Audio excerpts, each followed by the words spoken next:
What is up everyone, Andrew here back with another video for you. So I've been using the iPhone 11 for about the past month now, and I just wanted to share with you why I think it's the best iPhone that you can buy right now if you're in the market for a new one. It delivers on great performance, excellent battery life, stellar cameras, and just so much more. And a lot of the footage that I shot for this video is recorded on the iPhone 11, so it's pretty cool. Let's talk about it. The iPhone 11 was announced alongside a couple other brand new iPhones this past year, and that would be the iPhone 11 Pro and the 11 Pro Max. Now, there's a couple differences between the Pro models and the regular iPhone 11, but for the most part, the 11 actually retains a lot of the same capabilities and performance as the Pro models, just at a lower price point. But if you want to know the differences between all these models and all these different versions of the iPhone this year, there's a couple different things that you should know. And the first of which is actually going to be the sizes of these phones. And the iPhone 11 Pro is going to slot in at the smallest, which is about the size of an iPhone 8.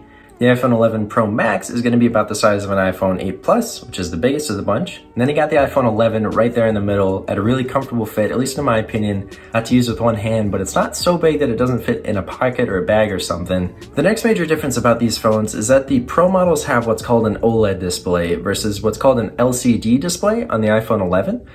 You're not missing out on much in terms of like color accuracy or vibrancy or screen brightness, but what's different about an OLED display is that the blacks are really deep and the colors are just that much more vibrant, just a little bit. But for the most part, unless these phones are going to be side by side, you're not missing out on much with the iPhone 11. The last major difference is in the camera department with these phones. The Pro models have an extra third camera on the back, which is crazy that you have that many cameras, but it's going to be a zoom lens, which is really good for getting pictures of things that are not that close to you. But even with the two cameras on the iPhone 11, you're still getting really good performance and really good value.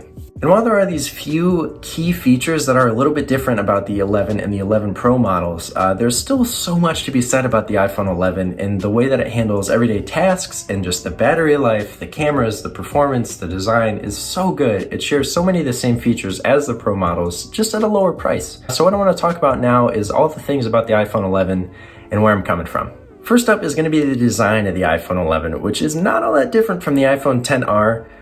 Not a bad thing at all, because that phone looked great and it felt great to use. The major difference is going to be the colors, which you're going to get purple and green this year, along with the black, white, red, and yellow from last year. You're also getting an extra camera on the back, which I'll talk about in a second. Another little bonus with the iPhone 11 is that it is actually a little bit more water resistant than last year with the iPhone XR. This year you can get, I think, like 6 feet of water for up to 30 minutes. So if you drop it in a pool, or even like go in the shower with it, or get caught in the rain, like a heavy rain, this phone is going to be totally fine. Next up is the performance of this phone, which is honestly just amazing. For somebody that doesn't use their phone very heavily, I mean, I use it a lot, but I don't use super intensive applications like games or Photoshop or anything on my phone.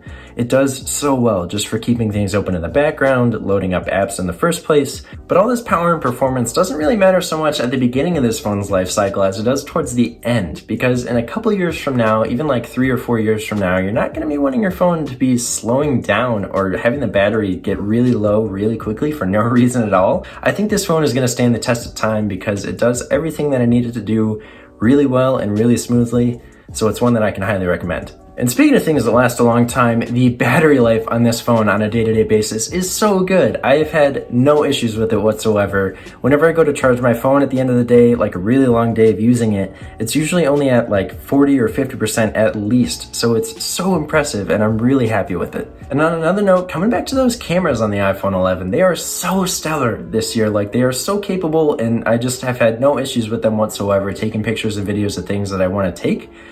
It's amazing. You get 2 cameras on the back this year. One of them is going to be the normal camera lens, which takes pretty much all your photos and videos when you open up the app. And then you get a wide angle lens, which is so good for getting a lot more into the field of view. Like if you have a lot more people or a bigger landscape that you want to get a picture of, it's really good to use. And you even get a similar effect to a wide angle lens on the front facing camera. Even though it's a single one, you still get the opportunity to get a lot more people or things in the frame when you're taking a picture or video. So it's really cool and really fun to use. And it's actually super easy to switch between these different modes like normal and wide angle in the camera app itself, because it even gives you a little preview of what you're going to see with a wide angle lens just when you're looking through the camera viewfinder.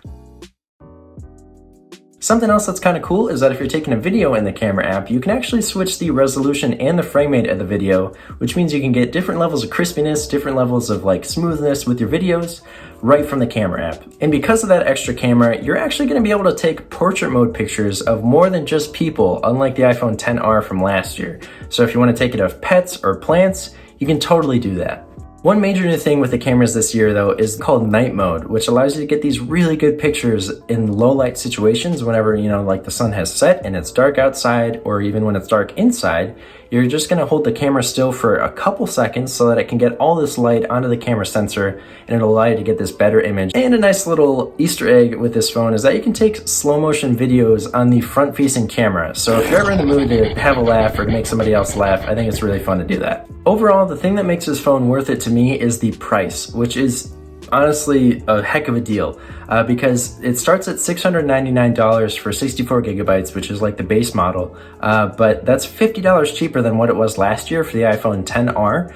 And if you're paying like on a month-to-month basis for 2 years, that's like $30 a month, which is not that bad, especially when you compare it to the Pro models, which start at least $999, like $1,000, and that equates to like 42 or 43 bucks a month. So it's a really good deal, and I'd highly recommend it because of that. Although if you are looking for the best bang for your buck and you don't need the latest and greatest features in a brand new iPhone, then what I would recommend doing is going for the iPhone XR from last year. It starts at $599, which is like 24 bucks a month. Not bad at all in terms of like comparing it to the other phones that just got released this year. So I'd highly recommend that too if you're looking to save a little bit of money. In conclusion though, like at the end of the day, the iPhone 11 is such an amazing phone, and I would highly recommend it to anybody who's in the market for a new iPhone, even like a new phone in general, because it is just that good in my opinion, and it works so well for what I needed to do at least. So I'm really happy with it. I'd highly recommend it. All right, everyone, that about wraps it up for the day. I really hope that you enjoyed this video and that you learned something from it. It means a lot that you made it to this point, to the end of the video. If you thought of anything that I could do better, let me know down in the comments. I'd really appreciate that. If you thought of anything that I did well, I'd really appreciate you letting me know too. Thank you so much for watching. I hope you all have a good day. Peace.